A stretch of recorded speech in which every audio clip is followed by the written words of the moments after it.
नमस्कार, मैं हूं शशि तुषार शर्मा और आप देख रहे हैं चुनाव आज तक। लोकसभा चुनाव को लेकर अब कुछ ही महीनों का समय बचा हुआ है और सभी पार्टियों ने अपनी चुनावी तैयारियों को पुख्ता करना शुरू कर दिया है। समाजवादी पार्टी यानी एसपी ने सबसे आगे निकलते हुए उत्तर प्रदेश में अपने 16 प्रत्याशियों की सूची भी जारी कर दी है। इस लिस्ट में जिन नामों की सबसे ज्यादा चर्चाएं हैं उनमें से एक है उन्नाव से समाजवादी पार्टी के प्रत्याशी अनु टंडन। कभी अंबानी परिवार से अपनी कथित नजदीकियों के चलते चर्चाओं में रही अनु टंडन ने अपने सियासी सफर की शुरुआत कांग्रेस से की, लेकिन साल 2020 के नवंबर में वो एसपी में शामिल हो गई थी। उन्नाव जिले की रहने वाली अनु टंडन का जन्म हुआ 1957 में और उन्होंने पढ़ाई लिखाई भी उन्नाव के जिले से ही की। 1976 में अनु टंडन की शादी उन्नाव के रहने वाले संदीप टंडन के साथ हुई। 2009 के लोकसभा चुनावों में उन्होंने उन्नाव लोकसभा क्षेत्र से कांग्रेस के टिकट पर जीत दर्ज की। हालांकि इसके बाद 2014 और 2019 में उन्हें हार का सामना करना पड़ा। उसके बाद कांग्रेस के प्रदेश नेतृत्व से अनबन के चलते उन्होंने पार्टी को छोड़ दिया। 2009 में जब कांग्रेस ने अनु टंडन को पहली बार उन्नाव से लोकसभा चुनाव में उम्मीदवार बनाया, तब उससे पहले उन्होंने नगर निगम का भी चुनाव नहीं लड़ा था।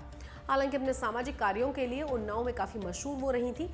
उन्नाव के जिस धवन रोड पर अनु टंडन का घर है, उसका नाम उनके पिता हृदय नारायण धवन के नाम पर रखा गया। अपने सामाजिक कार्यों के बूते अनु टंडन ने समर्थकों की बड़ी फौज खड़ी की हुई थी, जिसमें युवाओं के साथ ही पार्टी के पुराने नेता भी शामिल थे। और इसी का नतीजा था कि राजनीतिक नौसिखिया होते हुए भी उन्होंने बीएसपी के अरुण कुमार शुक्ला और एसपी के दीपक कुमार को रिकॉर्ड मतों से पराजित किया था।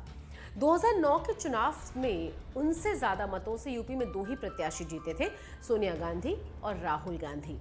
और ये इसीलिए जीत खास हो जाती है क्योंकि तब उन्नाव को बीएसपी का गढ़ माना जाता था।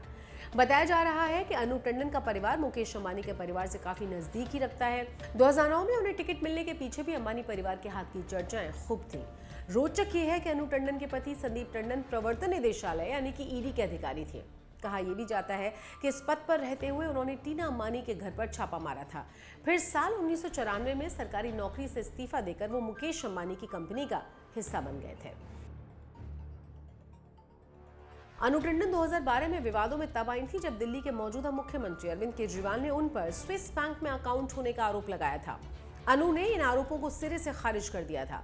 उसके बाद 2014 और 2019 के लोकसभा चुनावों में कांग्रेस ने उन्हें उन्नाव सीट से उम्मीदवार बनाया, लेकिन दोनों ही बार उन्हें अपनी बीजेपी के साक्षी महाराज ने हरा दिया। 2024 में भी उनका मुकाबला साक्षी महाराज से ही होना करीब करीब तय हो गया। ये देखना दिलचस्प होगा कि इस बार उन्नाव की जनता उनको संसद भेजती भी है या नहीं।